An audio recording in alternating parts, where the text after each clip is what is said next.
Hi there. I'm Janet Chandler with the Cullman Tribune, and I'm here to read you a bedtime story. Tonight, I'd like to read Disney's The Lion King.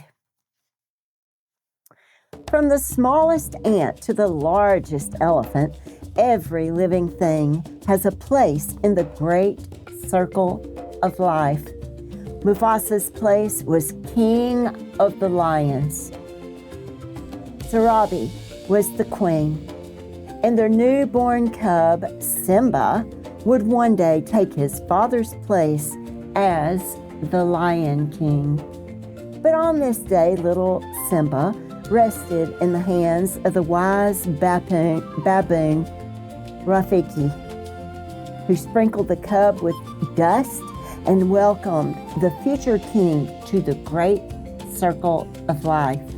Mufasa's brother, Scar, did not attend the ceremony. He was not happy that Simba was next in line to rule the Pride Lands. Scar had always wanted to be king. Time passed and Simba grew. Early one morning, Mufasa took him to the top of Pride Rock. "Simba, look," he said, "everything the light touches is our kingdom." "Wow," the young lion said. Then he asked, "What about the shadowy place?" "That's beyond our borders. You must never go there, Simba," warned Mufasa. Later, Simba found Scar sunning on a rock. Simba proudly told his uncle, "Someday I'm gonna rule the whole kingdom." "Well, everything except the shadowy place. My father said I can't go there." "He's absolutely right," Scar slyly agreed. "An elephant graveyard is no place for a young prince. Only the bravest lions go there." As Scar knew, Simba would want to prove that he was brave. So he said nothing as Simba hurried off to find his friend Nala and ask her to explore the mysterious Shadowlands with him. When the friends arrived at the Shadowlands, they discovered an eerie place filled with elephant bones and spurts of steam. "It's so creepy," whispered Nala excitedly. "Come on," said Simba, "let's check it out." Zazu, the king's minister, had been looking for the cubs. When he caught up with them, he warned, "We are too far from the Pride Lands. It is dangerous." But Simba only said, "I laugh in the face of danger." The strange laughter belonged to the three hideous hyenas, Banzai, Shinzai, and Ed, who slinked out from under an elephant skull. When Zazu told the hyenas he was Mufasa's minister, they realized that Simba was the future king. "He's a king fit for a meal." They chased Simba and Nala until the cubs were trapped. Suddenly, a thunderous roar rattled rocks and bones. It was the roar of Mufasa, the Lion King. The frightened hyenas ran away. That evening, Mufasa had a talk with Simba.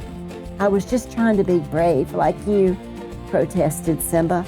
Mufasa shook his head. "Being brave doesn't mean you go looking for trouble," he replied. "Dad," Simba asked suddenly, "we'll always be together, right?" Mufasa gazed up at the sparkling heavens.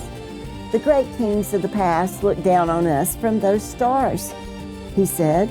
"Whenever you feel alone, remember that those kings will always be there to guide you, and so will I."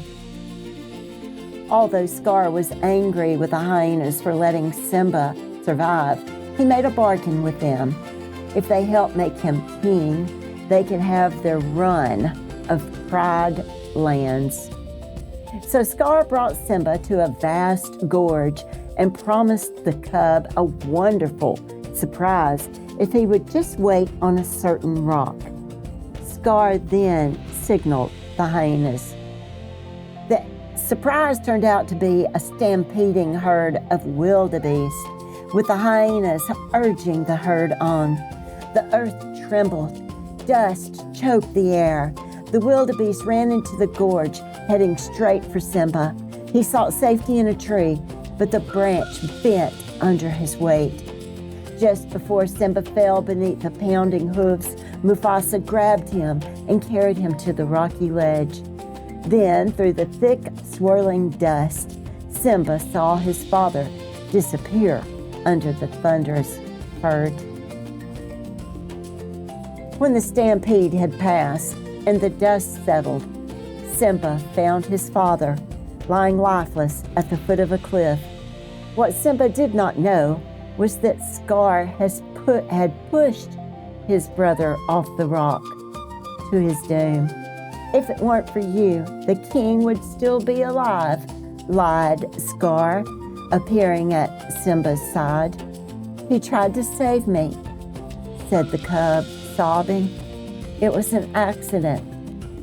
Run away, Simba, Scar advised. Run away and never return. Scar watched as Simba ran away. Then he sent his hyenas to kill the cub. But when the hyenas reached a thorny thicket, they stopped. He'll never survive in the desert, they reasoned. And so they returned to Pride Rock and their new king, Scar. Scar told the Pride that there had been a terrible accident, and then he introduced the hyenas. Under the burning desert sun, Simba surely would have died if it had not been for two curious creatures, Timon, the meerkat, and Pumbaa, the fat, friendly warthog. Timon and Pumbaa felt sorry for the helpless cub. They took him to their jungle home and taught him how to live by Timon's philosophy, Hakuna Matata, which meant no worries. They also taught the cub to eat all kinds of insects. Simba tried to put the past behind him, but on one clear night, the stars reminded him of the old king and his father, Mufasa. Then one day, a lioness chased Pumbaa. Simba rushed to protect his friend, but the lioness flipped him on his back, the way Nala used to do. "Nala," he cried. "Simba?" the lioness said. "I thought you were dead." The friends embraced. Then Nala tells Simba the sad story of the Pride Lands. Under cruel King Scar, the land was barren and the animals were starving. Hyenas were everywhere. But Simba refused to return and take his place as the Lion King. In his heart, he did not feel worthy. That night, wise old Rafiki found Simba alone. "Who are you?" Simba asked. "The question is, who are you?" said Rafiki. "I'm not sure anymore," Simba confessed. "You're Mufasa's boy," the baboon declared. He led Simba to a small pool. As Simba stared, he saw his father's face in the water. Then he heard his father's voice. "Simba, look inside yourself," Mufasa commanded. "You are my son and the one true king. You must take your place in the circle of life." So Simba set out for the Pride Lands to confront the false king. Later, his friends Nala, Timon, and Pumbaa joined him. As Simba approached Pride Rock alone, Scar saw what he thought was a vision.